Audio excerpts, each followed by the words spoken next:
When a girl's born in this community, it's more of a celebration. All the people in the village will come and they'll be surrounded around the house. They're waiting outside to know if it's a girl or a boy. And there's a midwife inside the room with the mother. And as soon as a girl is born, she will yell, "Ladki hui," which is, it's a girl. Ladki hui. The saddest day of a girl's life to be born in this community because she is destined to be a prostitute, no matter what. And they will take good care of her. They will nurture her, they will feed her, they'll do everything they can so that she's healthy to be a prostitute when she's 11 or 12 years old.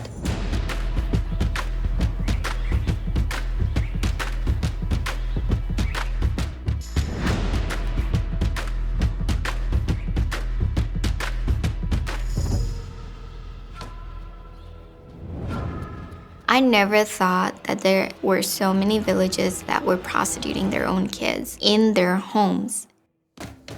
I feel for women who can't just live their lives and just be happy and not sell their bodies.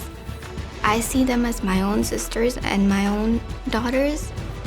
As much as I can do, I would do for them so they could be free.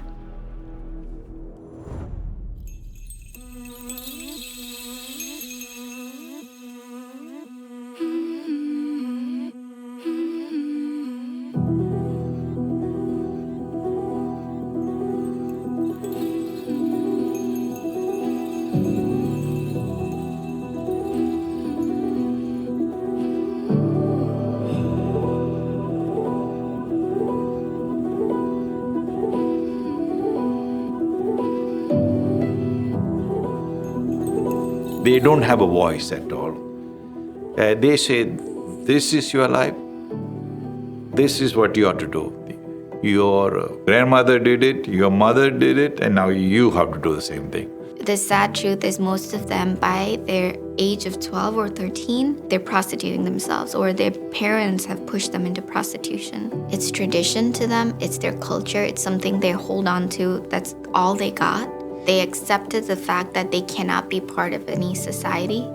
And so they started living their lives in these villages and made a life for themselves. So for years, what we try to do is first build that trust and just be there, go see them.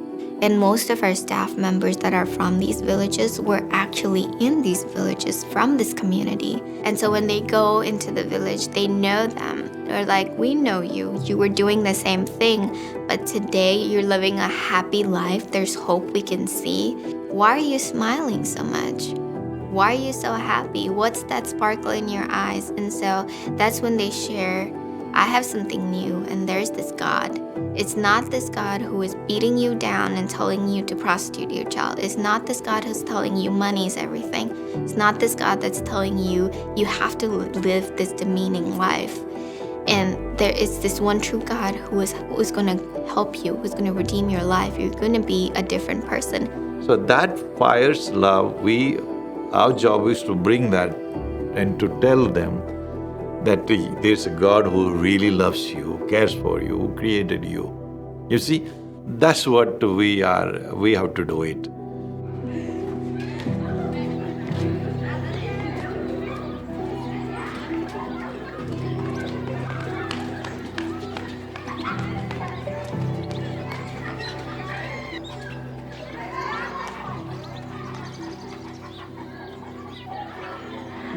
I remember going to this village. A lot of children were following me. And there's a little girl that, Lena, she was always with me. I said, where's your house? And she took my hand and took me to her house, a little mud house. Then I met her grandmother. I talked to her.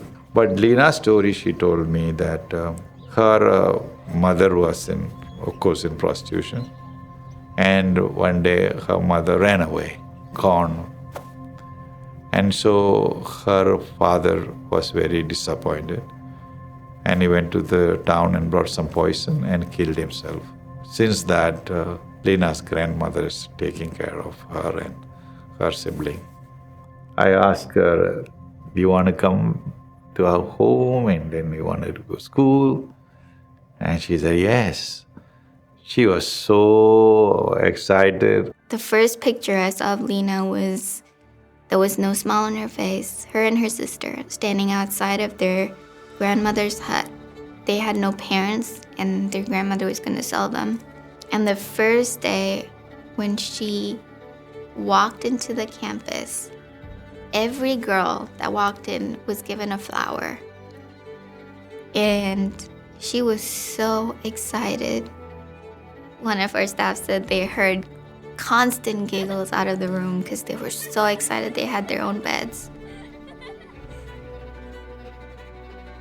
I think that the most amazing part is where the kids come to us, because we get to watch them grow, we get to nurture them, shelter them, give them good food, and when they're ready to step out into the world is when we have our reintegration program, and they could go work or go to college. And once they're earning, they bring their parents and their families and take care of them. Your goal is to break the cycle of prostitution first. You've got to raise leaders within themselves from that community. And so they can become the voice for their own people. They become educated, and then they can become collectors and governors. When we first walked into these villages, it was so dark. Now there's that candle, there's that hope that's burning, and it's getting brighter and it's brighter. No one believed that this community could do anything else but prostitute their women and children. Today, they're driving rickshaws. Today, they're farming. They're doing other things. Their kids are getting a good education. God has spoken to us. They're going to be the strength of the nation one day. Not just the weak one, but they're going to be the strength of the nation.